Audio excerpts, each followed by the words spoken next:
Régine Auray, je suis responsable de la BU Sciences à l'Université de Nantes. Et je représente aussi la responsable de la formation au SCD de Nantes qui n'a pas pu venir aujourd'hui, Muriel Pénichon. Frédéric Habert, je suis responsable du service de production et d'innovation numérique au sein de la DSI de l'Université de Nantes et je me représente. Voilà. On va commencer par toi, Frédéric, si tu veux bien. Eh bien, c'est parti. Donc, on va vous faire une présentation. On va essayer de rattraper un peu le temps. On va se concentrer sur la salle que vous voyez derrière moi, donc la salle Pixa. C'est une salle donc qui a été ouverte en janvier 2017 et qui finalement illustre les retours d'expérience qu'on a eu sur les différentes salles qui existaient sur le campus. On a eu une salle Manimal, on a eu différentes salles d'innovation pédagogique qui ont été créées à l'occasion de projets spécifiques. Et on a essayé de tirer les enseignements de la vie dans ces différentes salles, à la fois la vie des étudiants et celle des enseignants. C'est pour ça qu'on a fait un choix que je résumerai en deux mots, qui est modularité et mobilité. Mobilité ô combien symbolisée par les roulettes qui me permettent d'onduler devant vous et que vous pouvez voir sur les photos sur l'aspect modularité, c'est-à-dire qu'on peut effectivement la configurer en salle type autobus, comme sur la photo du haut, mais aussi pour du travail de groupe, comme sur la photo du bas, et puis des configurations hybrides comme celle qui est en place aujourd'hui. Alors c'est aussi ce retour d'expérience qui nous a conduit, par exemple, à ne pas utiliser de chaises steel case, comme nous en avons, par exemple, en salle Manimal, pour tout simplement l'effet. Alors là, je vois que sur celle d'Angers, il y a des tables, donc ça permet de les positionner, je dirais, de manière un peu ordonnée. Le retour d'expérience qu'on avait sur la salle Manimal, qui était une salle sans table, donc avec steel case et tablette, c'est que en fait, quand on rentre dans la salle, il y a des chaises un peu partout ou au fond. Enfin, on va dire que ça fait pas ni très ordonné, ni ça donne pas forcément très envie, parce qu'il y a au départ forcément un peu d'agitation pour reprendre les chaises, pousser celles qui ne servent pas, aller chercher celles qui servent, ainsi de suite. Donc on a essayé de faire une salle qui soit immédiatement accueillante, sachant qu'elle est quand même rapidement reconfigurable et que nous avons aussi un local de stockage qui permet d'enlever les tables et les chaises qui seraient superflues ou de rajouter, d'aller chercher des claustras de séparation pour moduler encore plus l'espace. Voilà, donc on a essayé de tirer le bilan des différentes pratiques dans la conception de cette salle. Juste un point avant de rentrer plus en détail sur sa description. Le retour d'expérience qu'on a eu aussi sur la conduite de ce projet, c'est qu'il faut pas sous-estimer l'impact immobilier.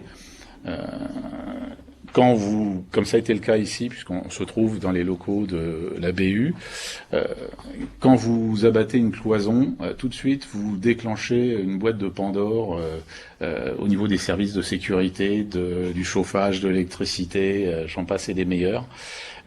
Voilà, donc pour nous ça a été une part importante du budget. Ça a été la partie, je dirais, travaux immobiliers. Et finalement, le numérique, je dirais que c'est quasiment c'est presque la partie la moins chère du projet, sachant que le mobilier lui-même aussi devient vite assez onéreux. Donc ça, ce sont des expériences que nous gardons pour les projets qui sont en cours, que je ne vais pas détailler ici, mais qui tourne autour de ce qu'on appelle le réseau des tiers-lieux. C'est un réseau, alors ça revient sur la présentation qu'a fait John Augery tout à l'heure, c'est-à-dire un ensemble d'espaces à la fois informels et de coworking qui vont être présents sur les différents pôles géographiques et organisationnels de l'université et qui permettront aussi à des populations extérieures à l'université, par exemple entreprises, start-up, de venir faire de la friction créative avec nos étudiants. Juste pour avancer sur cette salle Pixa, Elle connaît un succès certain avec 80% d'utilisation, essentiellement de l'enseignement, de la formation.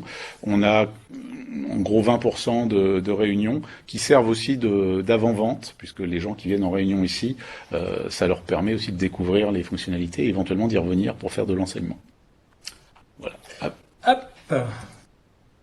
Voilà, donc à gauche, nous avions la salle de formation précédente, qui était donc de type autobus à écran, là, avec des ordinateurs. Et donc nous avons agrandi la surface, nous avons aussi transformé un certain nombre d'éléments structurels et rajouté un espace de stockage. Hop, c'est la suivante. Après, c'est les détails techniques. Voilà, donc on arrive donc sur une salle qui fait 80 mètres carrés et 20 mètres carrés de stockage. Le mobilier, bon, je vous laisse lire, mais le principe, c'était qu'on ait un espace suffisamment grand pour accueillir des groupes de formation qui soient significatifs. Et donc notre objectif, c'était d'être autour d'une cinquantaine d'étudiants, sachant que ça nous paraissait être un seuil critique pour avoir une utilisation suffisante par les enseignants. Pour le reste, c'est assez classique par rapport à ce que vous avez pu voir auparavant, des écrans pour faire de la projection individuelle ou du partage.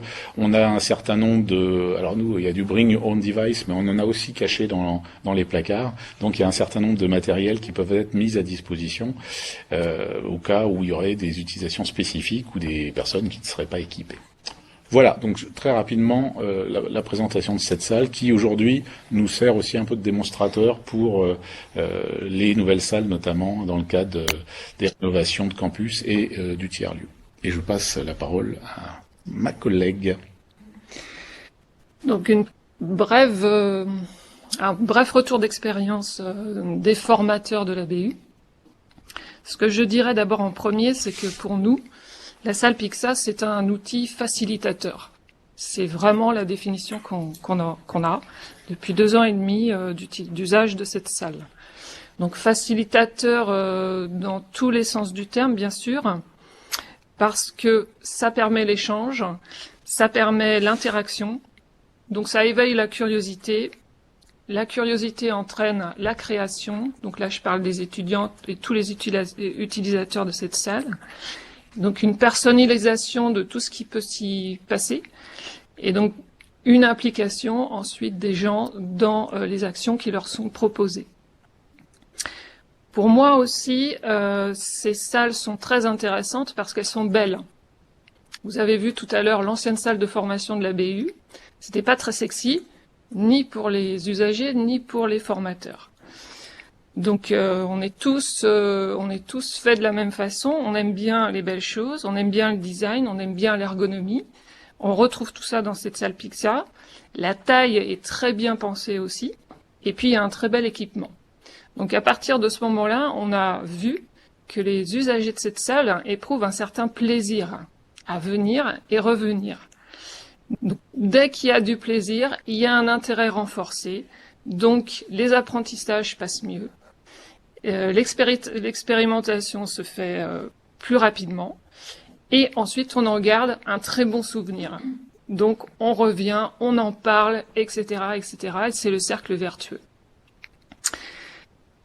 Sinon sur ce qui peut s'y passer au quotidien là depuis 2 ans et demi, je ferai les mêmes remarques que Maud Puot à la BU d'Angers, bien sûr. Je suis entièrement d'accord avec ce qu'elle dit et on vit les mêmes choses à Nantes. Donc ce qu'on y fait, bien sûr, c'est des formations pour les étudiants, et notamment les primo-arrivants à l'UFR Sciences, qui sont à peu près 1200 chaque année. On a mis en place avec plusieurs collègues formatrices un jeu sérieux, un serious game, qui marche très très bien et qui permet en fait de faire découvrir la bibliothèque de façon assez ludique et assez édifiante en fait, et en renforçant les liens entre étudiants et formateurs, puisqu'il y a toujours un retour. On leur propose un jeu de pistes et à chaque question résolue, il y a un retour vers les formateurs pour présenter en détail un service. Donc ça fonctionne très très bien. On utilise des iPads pour que les étudiants soient autonomes et se baladent dans toute la BU, utilisent les services, fassent des photos, etc. Et ensuite, un retour à la salle Pixa pour faire un petit bilan.